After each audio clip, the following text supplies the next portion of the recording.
After lightning hit the peak of this two-story home, fire raced through the attic. Firefighters realized the 3,000 gallons of water they brought with them wasn't enough. So they turned to the closest hydrant and got almost nothing. The pressure was less than 10 psi, not nearly enough to stop the fire. With all this hose, what we tried to do was set up a fire truck there and actually boost the pressure. But if there wasn't even enough water, we would have actually pulled the hydrant out of the ground. Firefighters were left in a situation where rain was dumping water everywhere, but they didn't have enough to fill up their hose.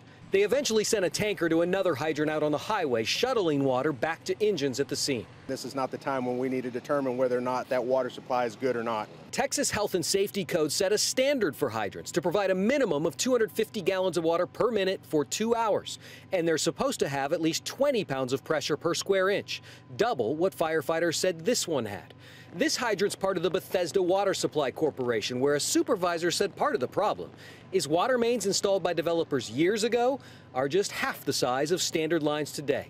The hydrants are probably used more for flushing lines than firefighting, he said. And this is a rural area, so that's unfortunately an inherent issue that we have responding out into these areas, is that usually the water supply becomes an issue, and that's why we do have a tanker.